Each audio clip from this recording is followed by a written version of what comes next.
안녕하세요. 저는 진행하겠다 팀의 발표자 이김보입니다.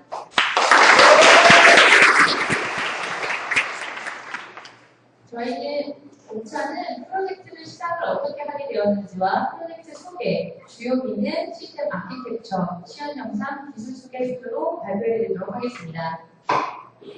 저희 프로젝트의 시작은 디아학교의 재능 기부로 프로젝트를 제안받아서 시작을 하게 되었습니다. 학교에서 제안을 받은 곳이니만큼 이러닝이라는 큰 타이틀이 있기 때문에 저희는 프로젝트를 쉽게 시작을 할 수 있을 거라고 생각하였습니다. 하지만 아니었습니다. 왜냐하면 분석 시간이 예상 외로 많이 필요하였고 실무에서 흔히들 말씀하시는 것처럼 분석 설계 기능이 코딩보다도 더 오래 걸린다는 말씀을 실감하였습니다. 이러닝에서 자기 주도 학습 훈련 도구로 방향을 잡았을 때 저희는 어떤 컨텐츠를 참고해야 하는지 고민했었습니다. 처음에는 이러닝 학습으로 유명한 모드, 그 다음에는 학생 관리 위주인 매드 모드. 하지만 저희는 컨셉을 컨텐츠 위주로 잡았기 때문에 로제타 스톤을 참고하게 되었습니다.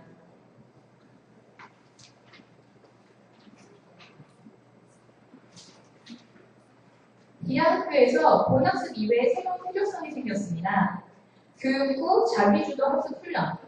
여러분도 아시겠지만 어학의 경우는 스스로 학습하는 부분이 상당히 중요합니다. 그러기 위해서는 어학 훈련 도구가 필요하였고요. 선생님의 경우는 과제를 일일이 만들어주기 어려운 불편함이 있었고요. 그리고 수업 후에 공부할 수 있는 과제 도구를 만들어주고 싶었습니다. 학생의 경우에는 언제 어디서나 시간과 장소를 구애받지 않고 학습을 하고 싶었고 기존에 학교에서 음성 녹음 문제를 제출하는 방식이 있었지만 그거는 네이버 밴드라는 기능을 이용하여서 그 기능은 시간 제한이 있는 단점이 있었습니다. 그 부분은 컨텐츠를 만드시는 선생님에게도 불편함이 있었고요. 저희는 해결 방안으로 관리자와 사용자를 나누어서 설명을 드리겠습니다. 관리자의 경우에는 과제 에디터를 통한 과제 제작 및 제출을 할 수 있게 되었고요. 사용자의 경우는 언제 어디서나 학습을 할 수 있도록 모바일로 접속을 하여서 과제를 수행하도록 구현하였습니다.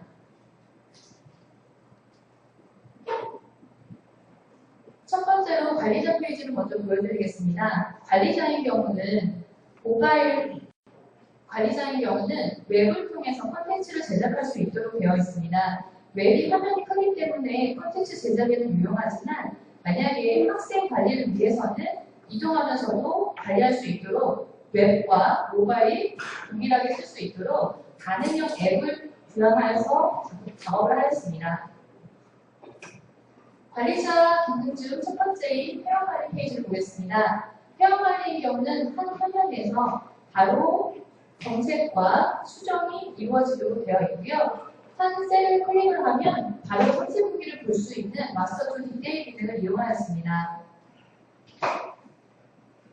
다음은 관리자의 중요한 두 번째 목표인 과제 에디터 기능입니다. 과제의 경우에 한 페이지에서 보통 일반적으로 모듈이 여러 가지인 경우라면 페이지를 이동을 하면서 하게 되는데 저희 경우에는 문제 형식이 4가지가 있음에도 불구하고 모든 것을 한 페이지에서 구현할 수 있도록 하였습니다.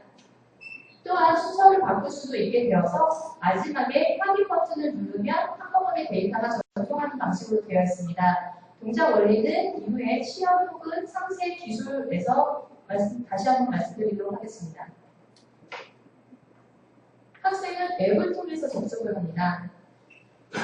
앱을 통해서 로그인을 한 후에 어떤 과제를 하게 될지 목록을 보게 되고요. 목록을 클릭을 하면 바로 학습이 시작됩니다.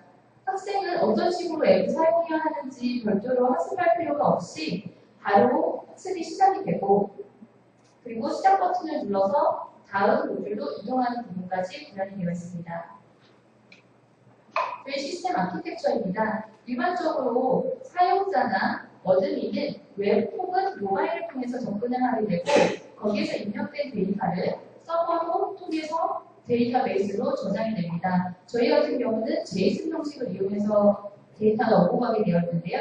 그 부분은 이후에 다시 한번 말씀드리도록 하겠습니다. 시연 영상 먼저 보여드리겠습니다. 웹 영상을 먼저 보여드릴 건데요.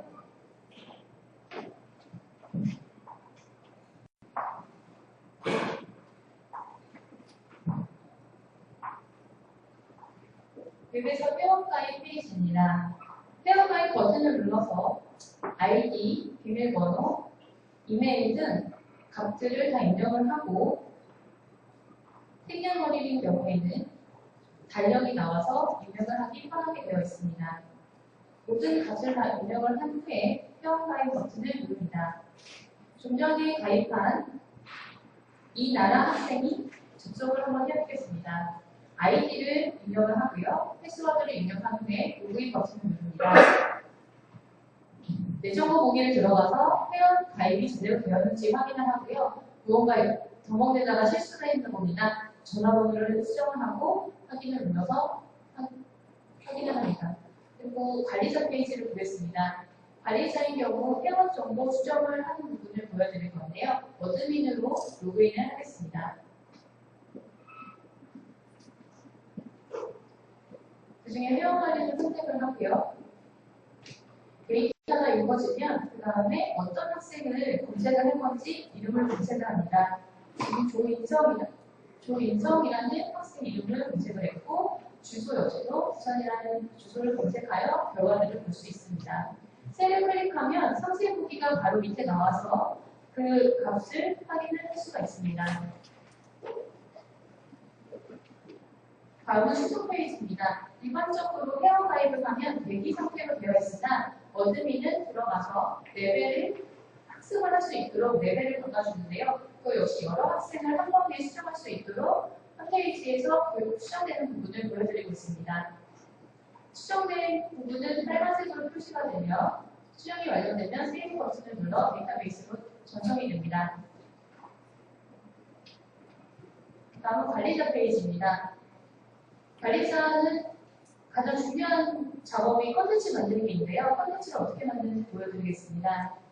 컨텐츠 만들기 버튼을 누르고 컨텐츠 이름 그리고 학습 레벨을 누른 후에 다음 버튼을 누릅니다. 여러 가지 문제의 유형이 있는데요. 총 4가지로 되어 있습니다. 그 중에 하나를 선택을 한 후에 문제 작성을 합니다.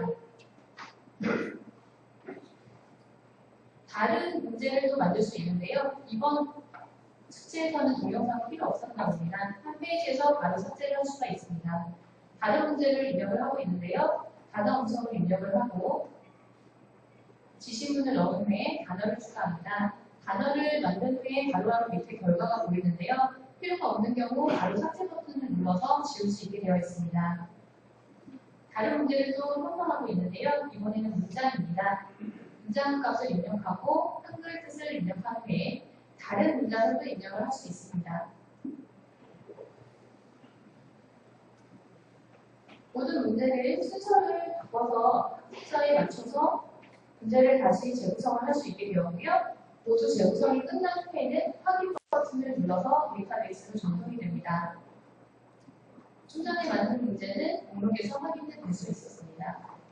다음은 말씀드린 바와 같이 관리자가 모바일로 접근을 해서 학생 관리하는 페이지를 보여드리도록 하겠습니다. 어드민으로 로그인을 하고요.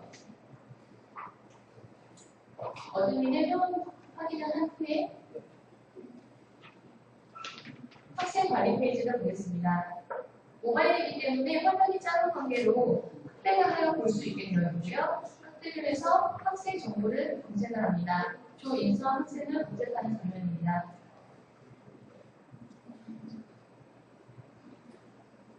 다음은 회원가입입니다.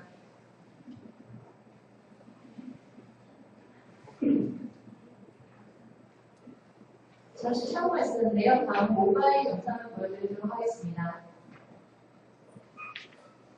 모바일로 학생이 접근을 했을 때 보여주는 페이지인데요. 이전에 회원가입을 했던 아이디로 접근해 보도록 하겠습니다. 학생별 목록이 보이고요. 학생은 어떤 숙제들이 더 늘었는지 역시도 이 목록에서 볼 수 있습니다.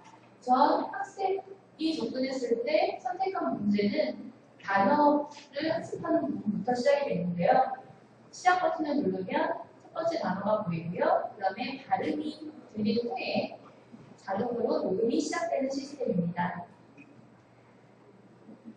녹음이 끝나면 다음 버튼을 눌러서 다음 단어를 학습할 수 있습니다. 이번에도 마찬가지로 단어 발음이 나오고 녹음이 자동으로 시작이 됩니다.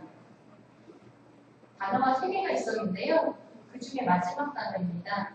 굿이라는 이번에는 감정을 학습하는 목록이었던 겁니다. 발음을 듣고 모든 학습이 끝나면 넥스트 버튼을 눌러서 다음 문제 유형으로 이동합니다. 이번에는 아까 만들었다시피 문장 문제입니다. 문장이 보여지고 발음이 나온 후에 동일한 방식으로 녹음이 시작이 됩니다.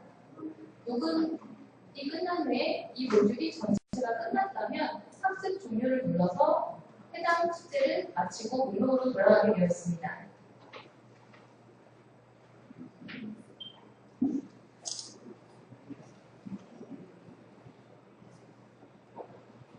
다음은 기술 소개입니다. 앞서 저희가 말씀드렸다시피 저희는 데이터를 한꺼번에 문제가 다 작성된 후에 전송하는 방식을 썼는데요. 일반적으로 JSON을 사용을 할 때 서버에서 데이터를 받아서 브라우저를 켜주거나 아니면 간단한 파라미터 형태의 데이터를 넘겨주는 방식을 선택을 합니다. 하지만 저희 같은 경우에 이전 시험 영상에서 보셨다시피 여러 문제를 만들고 순서 역시도 바꿀 수 있기 때문에 데이터가 완전히 만들어진 후에 전송 버튼이 눌러지는 형태입니다. 이런 경우 어떤 식으로 복잡한 데이터를 한꺼번에 저장을 하는지 간단히 소개해드리도록 하겠습니다. 클라이언트 단에서 공적으로 입력받은 값들을 한 번에 JSON 문자열로 변환을 하고 순서와 문제의 내용은 다음과 같은 형태로 저장이 됩니다. 예를 들어 단어의 경우에는 퀴즈라는 키의 배열 형태로 여러 가지를 받아서 다음과 같은 형태로 데이터가 전송이 됩니다. 이렇게 받아온 데이터를 8시간 내에 자바 객체로 변환하고 VU 객체에 담아서 데이터베이스에 저장을 하게 됩니다. 이렇게 저장된 데이터는 모드 퀴즈라는 컬럼 안에 문제와 관련된 데이터가 지금 보시는 것처럼 JSON 형태로 저장이 되고 웹에서 데이터 요청 시 이 값을 웹상에서 파싱해서 데이터를 뿌려주게 됩니다.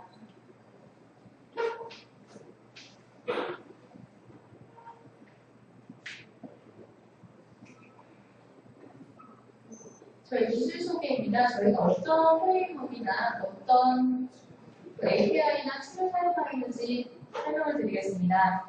여러분도 공부하고 계셔서 아시겠지만 서버에서는 스프링이나 마이바티스 그리고 암파드시로 구성이 되어 있고요. 모바일에서 사용할 때는 폼캡이라는 코르도바라는 기능을 이용해서 사용하였습니다. 또한 일반된 UI를 위해서 부트스트랩 W2UI를 사용하였습니다.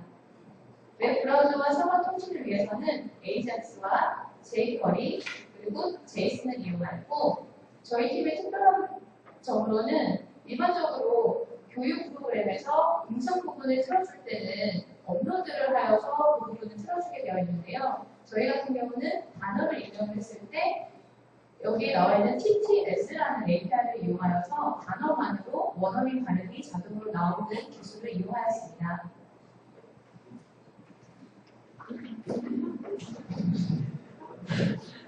마지막으로 저희 팀 소개를 드리겠습니다. 저희 팀은 영어를 잘하는 사람들이 아닌 영어를 좋아하는 사람들의 모임입니다. 저희 반 뒤에, 칠판 뒤에 그림들을 갖다 저희 반의 학생들의 그림들을 그려놓고 그림을 찍었는데요. 좀 저희가 좀 화기애애하게 재밌었던 것 같습니다. 일반적으로 영어 같은 경우는 도대체 몇 년 동안 공부를 했지만 도대체 끝을 얻는지, 얼마나 해야지 잘하는지, 자신감이 붙는지 그런 점이 있는데요. 프로그램 같은 경우도 마찬가지였습니다. 프로그래밍을 하다 보면 알 수 없는 오류들이 갑자기 나타나고 지치게도 많이 만들었습니다. 그러다 보니까 저희 팀은 습관처럼 집에 가야겠다 라는 말을 많이 하게 되어서 저희 팀명을 정했는데요. 그렇게 말을 하면서도 회의를 하면 몇 시간이고 아이디어를 쏟아냈던 저희 팀에 너무 고마움을 전하면서 마무리를 잘 짓게 되어서 고맙다는 말을 전하겠습니다. 감사합니다.